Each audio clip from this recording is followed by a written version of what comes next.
రాజకీయ పార్టీలు ఎదుగుదల కోసం ఆరాటపడతాయి. ఇవాల్టికి రేపటికి ఒక ఎలక్షన్కి ఆ తర్వాత ఎలక్షన్కి బలం పెంచుకోవాలని ప్రయత్నిస్తాయి. పార్టీ కూర్పు నుండి జనంలోకి వెళ్లే తీరు వరకు ఇదే లక్ష్యంతో పనిచేస్తాయి. ఉద్యమాలు చేసినా పాదయాత్రలు చేసినా అంతిమంగా పార్టీ బలపడాలనే టార్గెట్లో ఉంటాయి. అంతర్గతంగా ఎన్ని సమస్యలున్నా అవి పార్టీ ప్రయోజనాలకు అడ్డుపడకుండా చూసుకోవాలి. బీజేపీ ఈ విషయంలో రివర్స్గా కనిపిస్తోందా? తెలుగు రాష్ట్రాల్లో బీజేపీ అయోమయంలో ఉందా? ఎప్పుడే నిర్ణయం తీసుకుంటారో తెలియని పరిస్థితి కనిపిస్తోందా? కేంద్రంలో 10 ఏళ్లు అధికారంలో ఉన్నా తెలుగు రాష్ట్రాల్లో పార్టీ బలాన్ని పెంచుకోవడంలో విఫలమయ్యారా? ఈ అంశంపైనే ఈరోజు చైర్మన్స్ డెస్క్.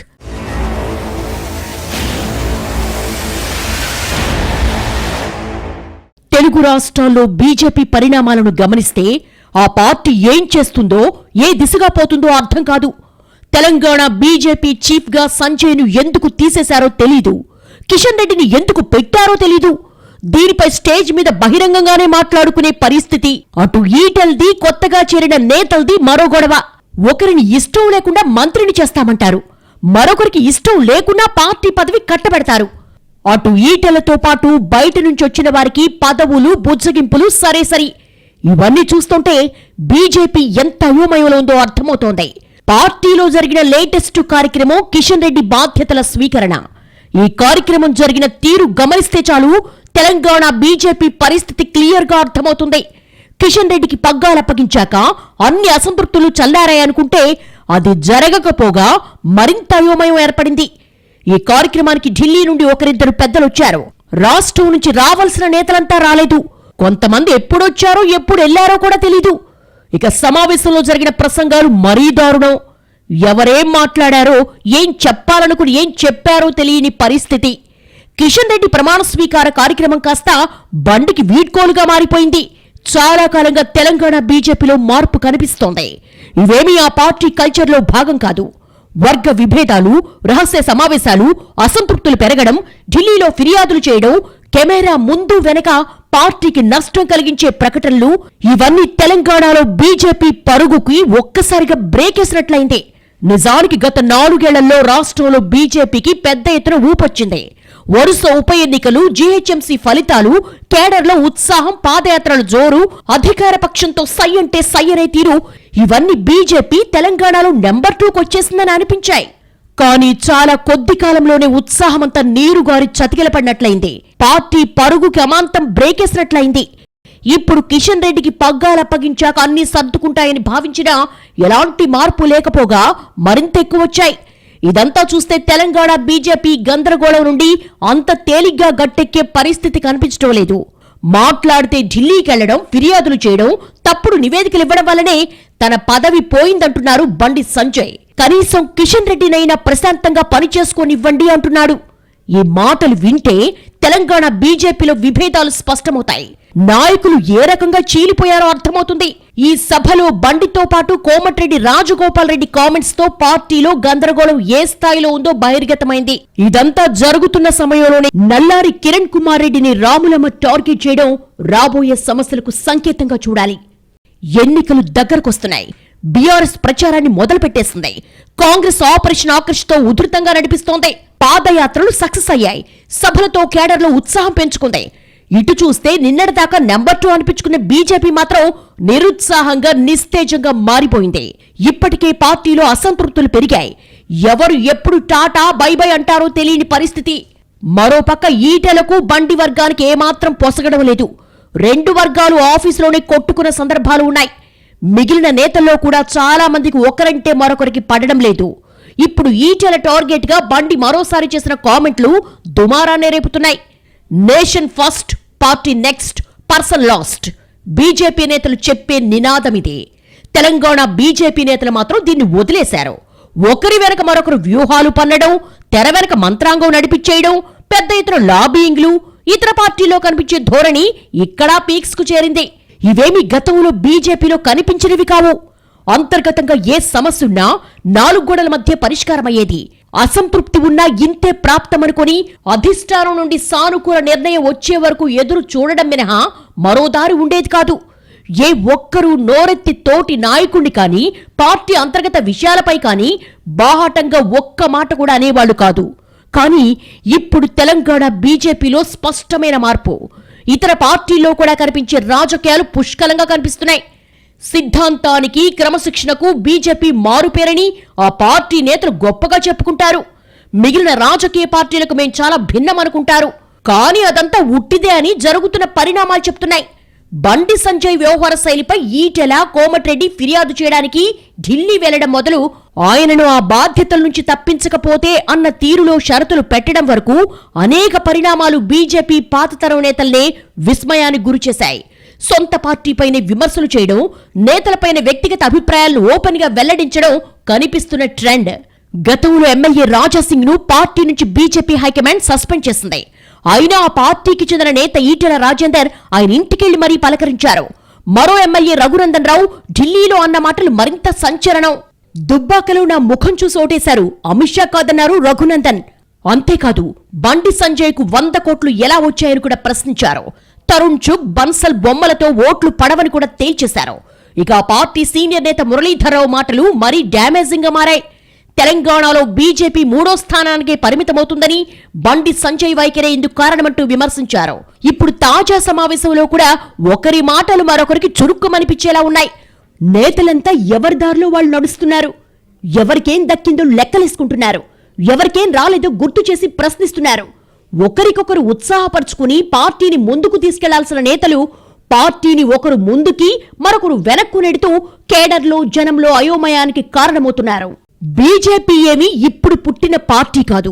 ఇవాళ కొత్తగా రాజకీయాలు చేస్తున్నది కాదు. దశాబ్దాల తరబడి ఎన్నో ఢక్కా ముక్కీలు తిని 2 సీట్ల నుండి 300కు పైగా సీట్లు సాధించే వరకు ఎదిగిన పార్టీ.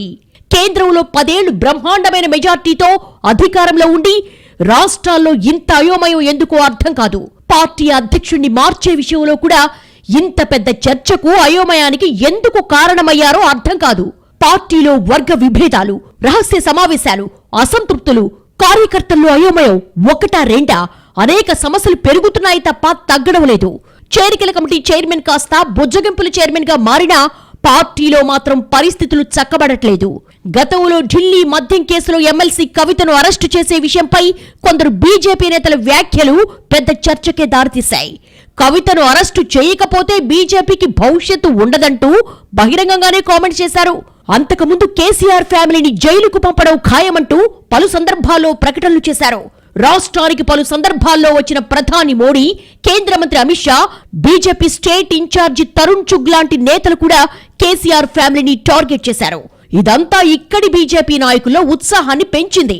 అసలు కవిత అరెస్టుపై ఆధారపడి బీజేపీ భవిష్యత్తు ఉందనుకోవడమే పెద్ద విధానపరమైన వైఫల్యం. మద్యం కుంభకోణంలో జరిగింది ఎవరు? కేసీఆర్ కవిత ఉన్నదా లేదా? అది ఈడీ అధికారులు చేస్తున్నా లేదా? మరి ఈడీ అధికారులను మేనేజ్ చేసి ఢిల్లీకి పోయి ఈ మాయాజాలకు కేసీఆర్ ఏం చేసిందో తెలియదు, బయటకు వచ్చింది. విన్నారుగా, కేంద్రం అధీనంలో ఉండే ఈడీని కేసీఆర్ మేనేజ్ చేశారని స్వయంగా కోమటిరెడ్డి రాజగోపాల్ రెడ్డి అనడం మరింత ఆశ్చర్యపరిచే విషయం. మరోపక్క బీజేపీలోని తెలంగాణ ఉద్యమకారులో పార్టీ నాయకత్వం తీరుపై అసంతృప్తి కనిపిస్తోంది. అధికార బీఆర్ఎస్ పట్ల బీజేపీ అధిష్టానం అవలంబిస్తున్న మెతక వైఖరిని జీర్ణించుకోలేకపోతున్నారు. అసెంబ్లీ ఎన్నికలు దగ్గర పడుతున్నా తగిన కార్యాచరణతో ముందుకు వెళ్లడం లేదని, ఇప్పటికీ సభలు, సమావేశాలంటూ కాలయాపన జరుగుతోందన్న అభిప్రాయంలో ఉన్నారు. డబుల్ ఇంజిన్ సర్కార్ అనేది బీజేపీ ఢిల్లీ పెద్దలు చెప్పే మాట. అంటే రాష్ట్రంలో, కేంద్రంలో ఒకే ప్రభుత్వం ఉంటే అభివృద్ధి బాటలో నడుస్తామని 10 ఏళ్లు కేంద్రంలో అధికారంలో ఉన్నారు.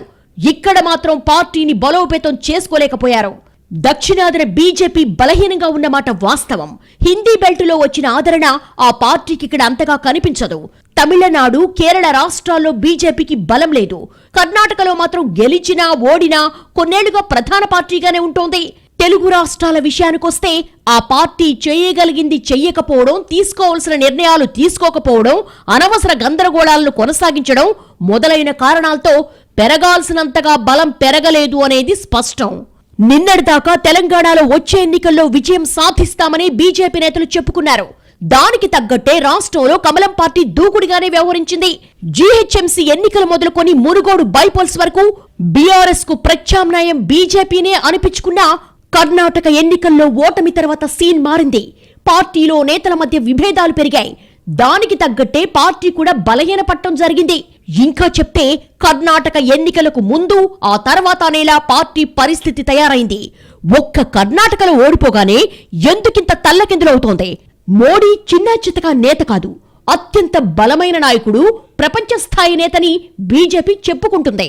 అలాంటి నేత ఢిల్లీలో ఉండగానే ఒక్క ఓటమితో ఇంత నిస్తేజం ఎందుకు? కర్ణాటక ఎన్నికల్లో ఓడిపోగానే ఎందుకింత గందరగోళమనే ఆశ్చర్యం అందరిలో ఉంది. గెలుపు బాటలో ఉన్న పార్టీల తీరు ఒకలా ఉంటుంది.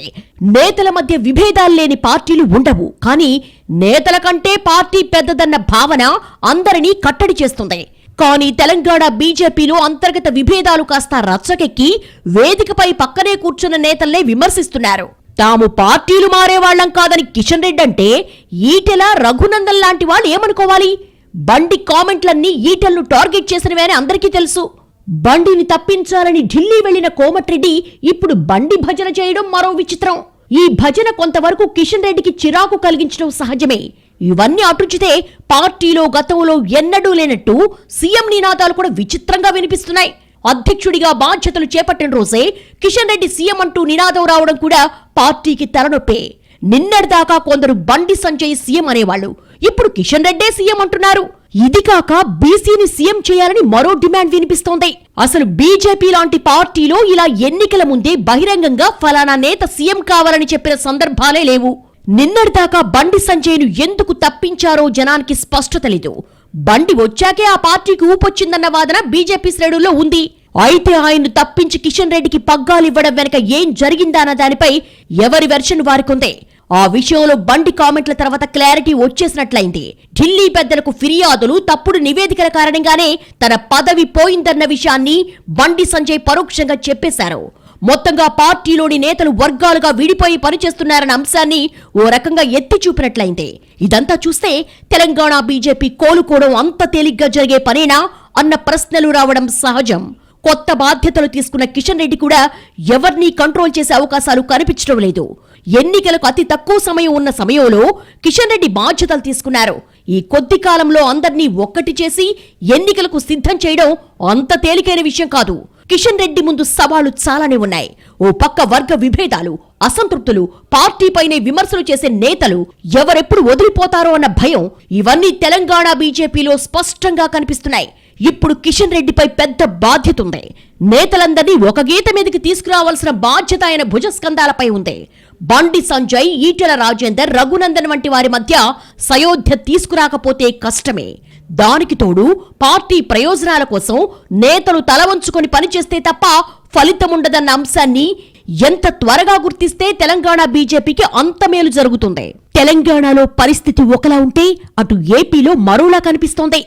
ఇక్కడ పార్టీ రోజు రోజుకు ఉండి లేనట్టుగా మారిపోతోంది. ఈ 10 ఏళ్లలో 4 అధ్యక్షులు మారినా కాస్త కూడా బలం ఎందుకు పెంచుకోలేకపోయిందో అర్థం కాదు. అవసరమైన అన్ని అవకాశాలు ఉన్నాయి. జనం ముందుకెళ్లి సమస్యలపై కొట్లాడి జనం మనసులు గెలుచుకోవాల్సిన పార్టీ గెస్ట్ ఆర్టిస్టు స్థాయిలో మిగిలిపోతోంది. విభజన తర్వాత 2014 ఏపీ అసెంబ్లీ ఎన్నికల్లో ఏపీలో టీడీపీ, బీజేపీ కలిసి పోటీ చేశాయి. అధికారంలో కూడా భాగస్వాములయ్యాయి. జనసేన 2014లో కేవలం సపోర్టుకు మాత్రమే పరిమితమైంది. 2019లో వైసీపీ 49.9% ఓట్లతో 151 సీట్లు గెలిచింది. టీడీపీ 39.2% ఓట్లతో 23 స్థానాలు గెలిచింది. కాంగ్రెస్ పార్టీ 1% దాటడానికే కష్టపడింది. బీజేపీ 173 చోట్ల పోటీ చేసినా కేవలం 0.84% ఓట్లు మాత్రమే వచ్చాయి. జనసేనకు మాత్రం 6.78% ఓట్లు, 1 సీటు సాధించింది. ఇప్పుడు రాబోయే ఎన్నికల్లో బీజేపీ ఏం చేస్తుందన్న దానిపై ఇంకా స్పష్టత లేదు. పొత్తులతో వెళ్తారా, సింగిల్ గా వెళ్తారా చెప్పేవాళ్లే లేరు. నిన్న మొన్నటి వరకు వైసీపీతో అంటకాగుతున్నారనిపించుకున్నారు. ఇప్పుడు జనసేనతో ఉన్నామంటారు. కానీ జనసేన ఒంటరిగానే ప్రచారం చేసుకుంటోంది. మాట వరుస కూడా బీజేపీతో పొత్తు గురించి ప్రస్తావన తీసుకురాదు. పవన్ కళ్యాణ్ ఒంటరిగానే ఎన్నికల ప్రచారం చేసుకుంటున్నారు. అదే సమయంలో ఎన్డీఏ సమావేశానికి ఒక్క జనసేన పార్టీకే పిలుపు కూడా వస్తుంది. ఇవన్నీ అయోమయం కలిగించే విషయాలు. మొత్తంగా ఎవరితో పొత్తులో ఉంటారో, ఏ పార్టీలు కలిసి పనిచేస్తాయో క్లారిటీ లేదు. ఎన్నికలు దగ్గరకు వస్తున్న సమయంలో జనాలకు క్లారిటీ ఇవ్వడమే కాదు, పార్టీలు కూడా ఒక వ్యూహం ప్రకారం ముందుకెళ్లాల్సి ఉంటుంది. కానీ అంతర్గత సమస్యలు, తేలని లెక్కలతో, పొంతల్లేని ప్రకటనలతో ఏపీ బీజేపీలో అంతులేని అయోమయం కనిపిస్తోంది. ఈ మధ్య ఏపీకొచ్చిన అమిత్ షా వైసీపీని అవినీతి సర్కారని ఆరోపణలు గుప్పించారు. కేంద్ర పథకాల క్రెడిట్ ను జగన్ సర్కారు కొట్టేస్తోందని విమర్శించారు. మరోవైపు జగన్ కూడా తన వెంట బీజేపీ ఉండకపోవచ్చని నేరుగానే చెప్పేశారు. సో ఇప్పుడు బీజేపీ ఎవరితో వెళుతుంది? అసలు జనసేన బీజేపీ కలిసి ఉన్నాయో లేదో అనేది సందేహమే. ఇక చంద్రబాబు అమిత్ షాను కలిసొచ్చాక బీజేపీ టీడీపీ కలిసి పోటీ చేస్తాయన్న వాదనలు వినిపించాయి. అమిత్ షా జేపీ నడ్డాలతో ఢిల్లీలో చంద్రబాబు సమావేశం తర్వాత అక్కడ పొత్తు గురించి చర్చలు జరిగాయా లేదా ఎవరూ చెప్పలేదు. కానీ ఆ తర్వాత అమిత్ షా ఏపీకొచ్చాక బీజేపీ టీడీపీ మధ్య మళ్లీ ఫ్రెండ్షిప్ మొదలవుతుందన్న ప్రచారం జరిగింది. కానీ ఎక్కడా దానికి సంబంధించిన ప్రకటన కానీ, ఆఫ్ ది రికార్డ్ మాటలు కానీ వినిపించలేదు.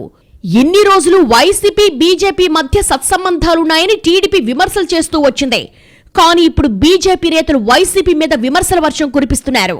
వైసీపీ నేతలు అంతకంటే స్ట్రాంగ్ కౌంటర్లు ఇస్తున్నారు. మరోపక్క కొందరు బీజేపీ నేతలు జనసేనతో కలిసి పోటీ చేయడం ఖాయమంటున్నారు. అదే తమ అధిష్టానం నిర్ణయమని కూడా చెప్తున్నారు. అదే నిజమైతే ఓ పక్క పొత్తుపై ఎటు తేల్చని జనసేనాని సొంతంగా అధికారం, సీఎం పదవంటూ ప్రచారం కూడా మొదలుపెట్టేసినప్పుడు ఏది నిజమనుకోవాలన్న సందేహం ప్రజల్లో వస్తోంది. చంద్రబాబు, అమిత్ షా, నడ్డా సమావేశం తర్వాత కీలకమైన మార్పు స్పష్టంగా కనిపించింది. ఆ సమావేశం తర్వాతనే అమిత్ షా, నడ్డాలు ఏపీకొచ్చి జగన్ సర్కారుని విమర్శించారు. అలాగే ఏపీ బీజేపీ నేతల్లో కూడా ఈ మార్పు కనిపించింది. ప్రత్యేకించి ఏపీలో నాయకత్వ మార్పు జరిగిన తర్వాత పొత్తుల గురించి కానీ, చంద్రబాబు మీద విమర్శలు కానీ చాలా వరకు తగ్గిపోయాయి. గతంలో ఏపీ బీజేపీ చీఫ్ గా వ్యవహరించిన సోము వీర్రాజు సహా ఇంకొందరు నేతలు వైసీపీని, జగన్ను విమర్శించడంతో పాటు వారితో సమానంగానో, కొన్ని సందర్భాల్లో వారికంటే ఎక్కువగానో చంద్రబాబును విమర్శించేవారు. ఇప్పుడు ఆ పరిస్థితి కనిపించడం లేదు. ప్రస్తుత ఏపీ బీజేపీ అధ్యక్షురాలు పురంధరేశ్వరి టార్గెట్ జగన్, ఏపీ సర్కార్ అన్నట్టుగానే విమర్శలు చేస్తున్నారు తప్ప చంద్రబాబును, టీడీపీని ఎక్కడా విమర్శించడం లేదు. సమాన దూరం పాటిస్తామనే రొటీన్ డైలాగులు కూడా చెప్పడం లేదు.